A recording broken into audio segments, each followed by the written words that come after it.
My name's Harriet Hunter, and I'm bringing to you from Miracles of Recovery the topic boundaries.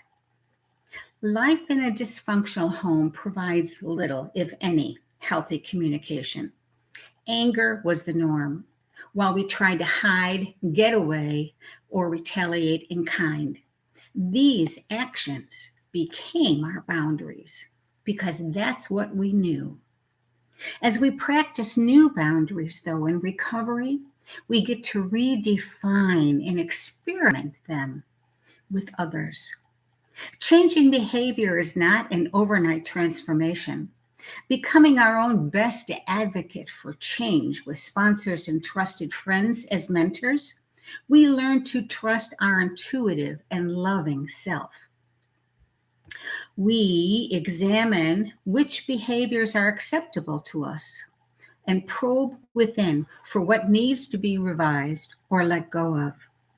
In becoming comfortable with new boundaries for ourselves, we take great pains to treat the boundaries of others with the same thoughtful respect that we want for ourselves.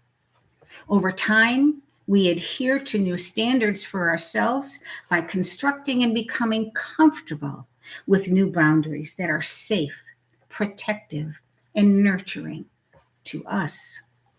We learn to say no without aggression or explanation.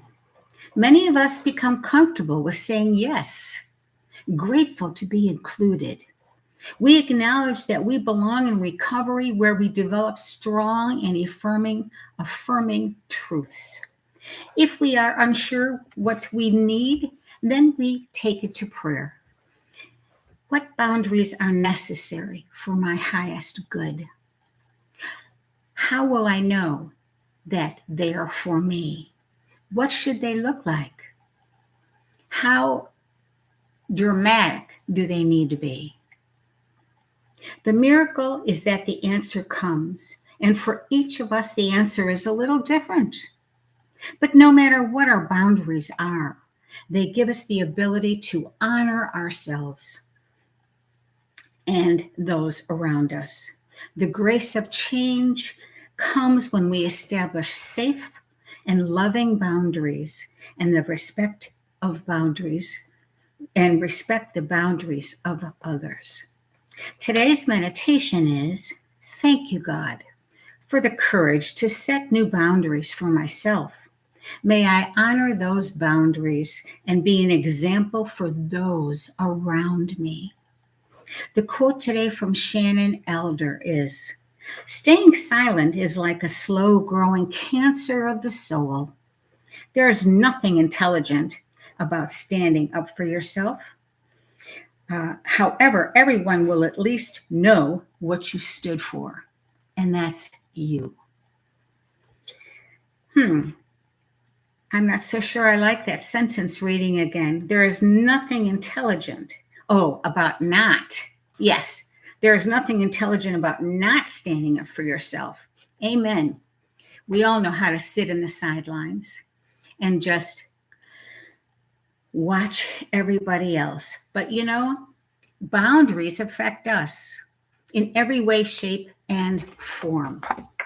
Let's talk about boundaries. There are five core boundaries that we're going to talk about now briefly. There's physical boundaries. There's sexual boundaries. There's intellectual boundaries. There's emotional boundaries. And of course, there are financial boundaries. By the time you're ready to set boundaries, I think it's pretty much assumed that you are in some recovery organization. I recovered in the 12 steps of AA, and I'm here to tell you that if you're desperate enough, anything will work for you. Because I was desperate when I came into AA, and it saved my life.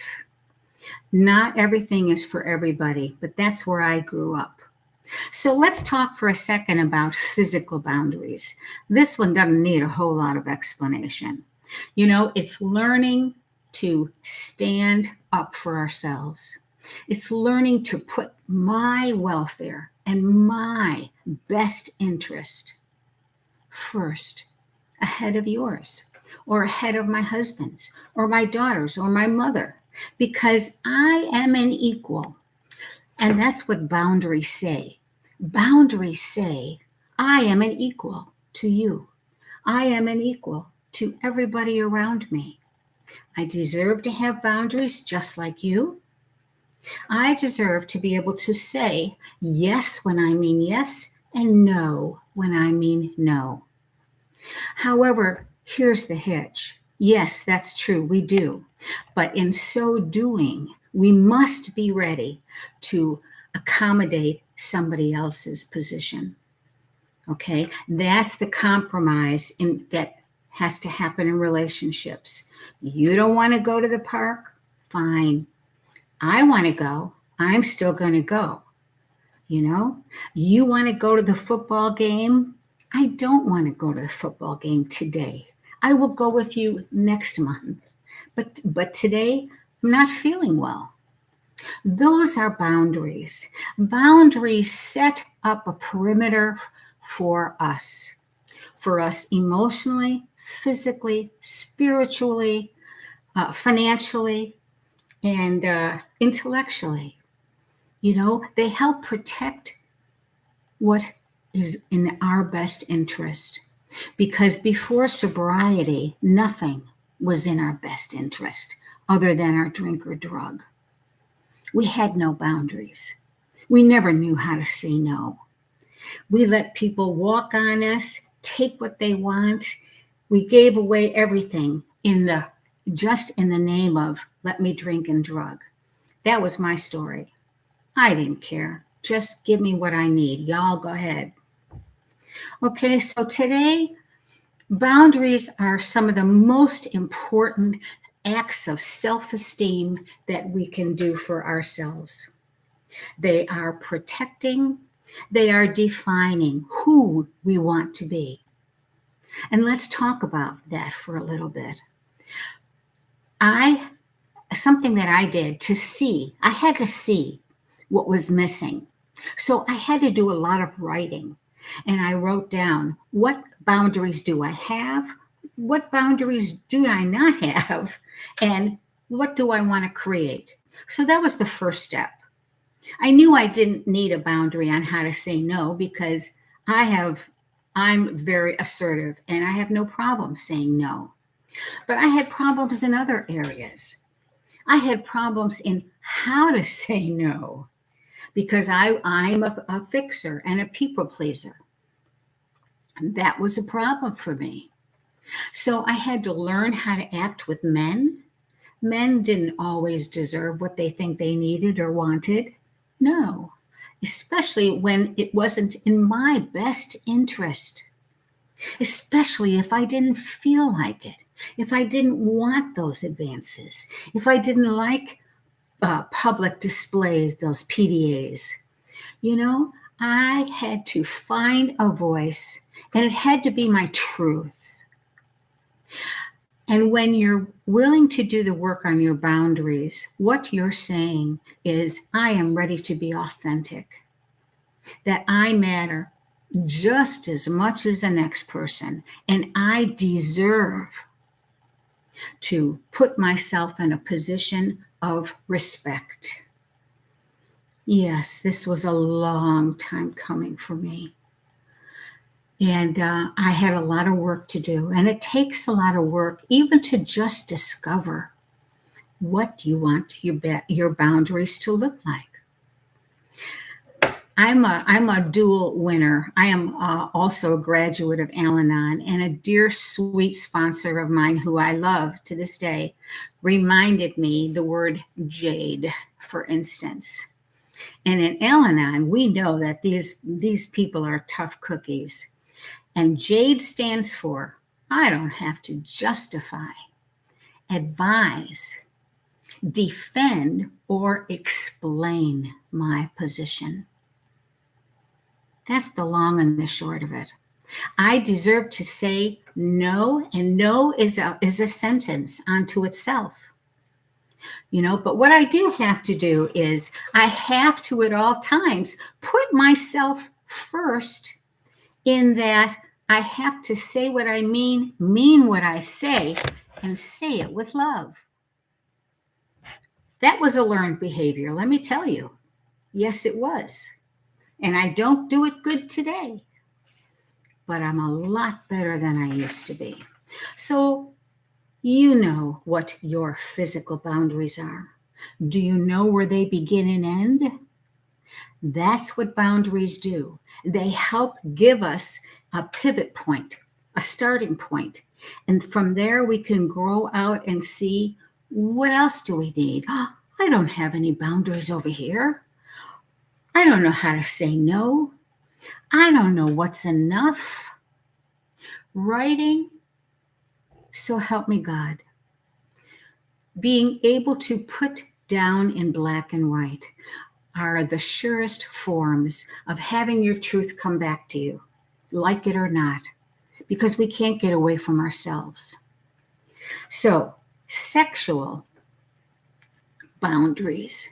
These can be comments that you hear from other men and women that you don't like, that makes you feel uncomfortable, that is a trigger for you, that makes you feel icky.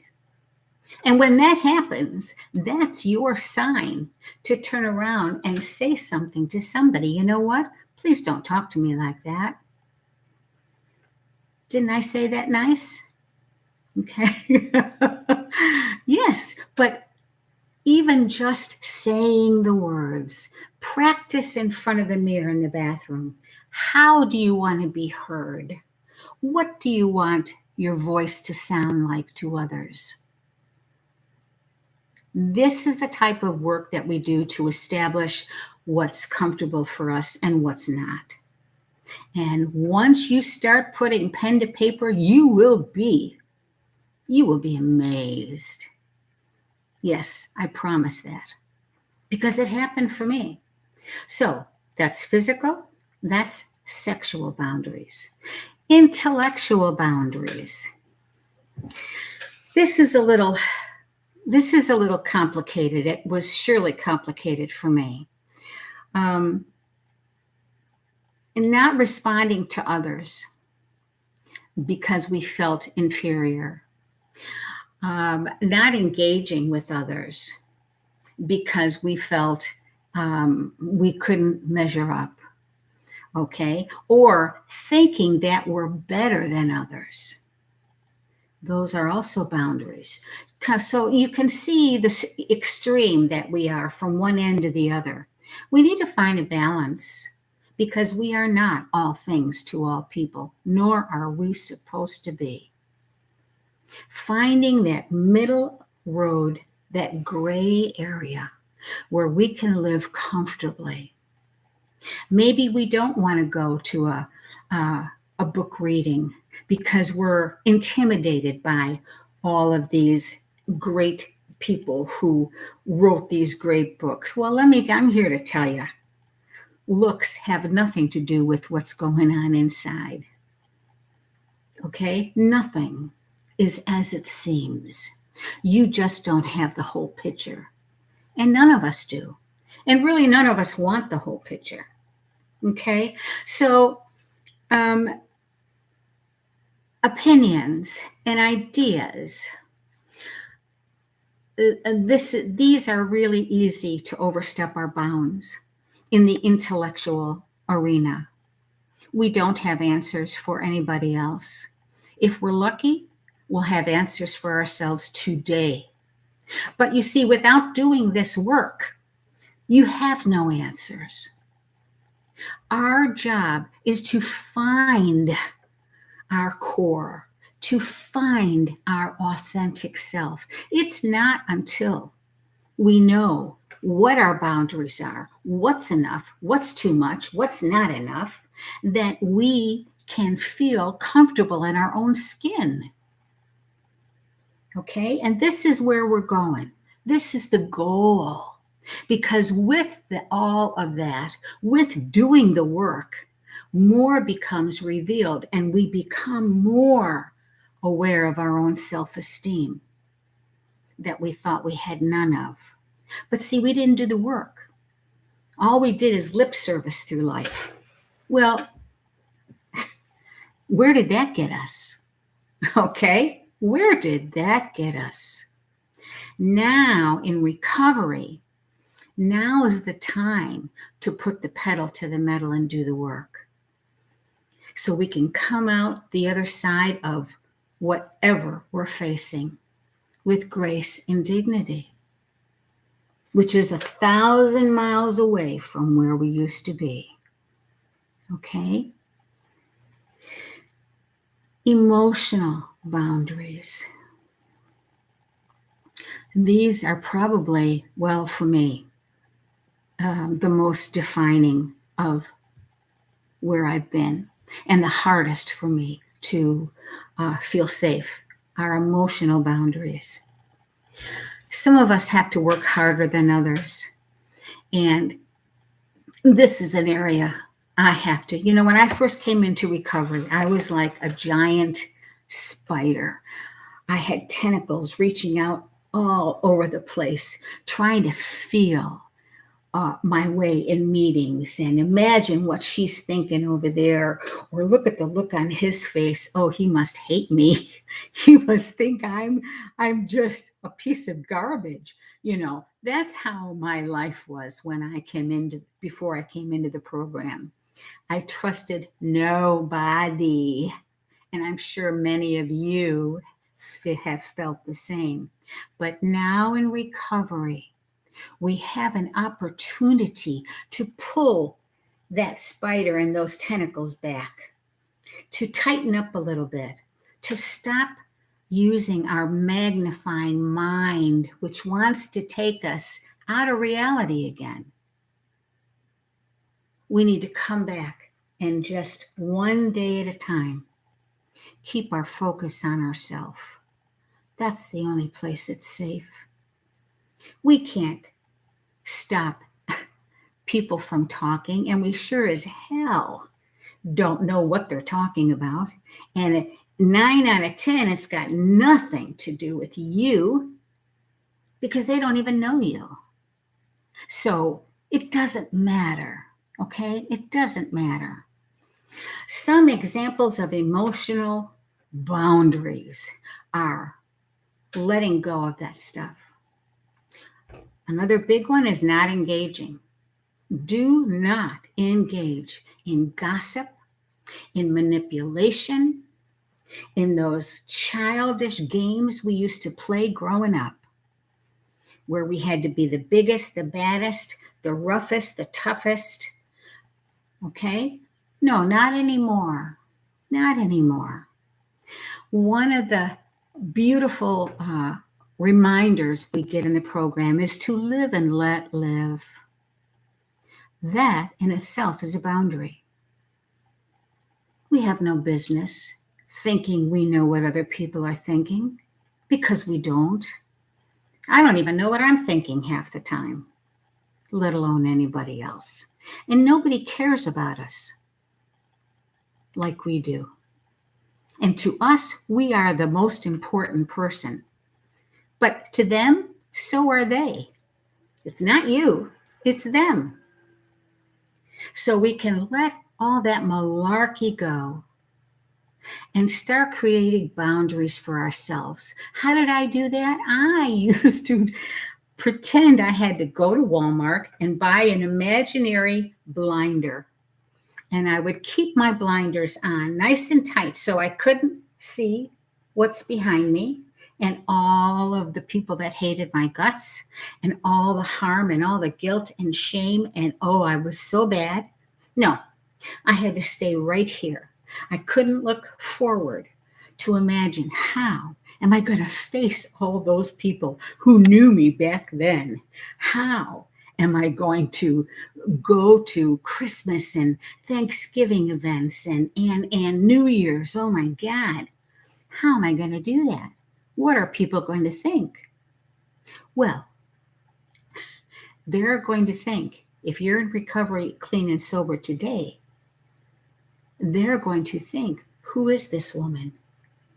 She's not the bodacious, big mouth, pushy broad I remember from 20, 30 years ago. Who is this person? And that's because you've established boundaries.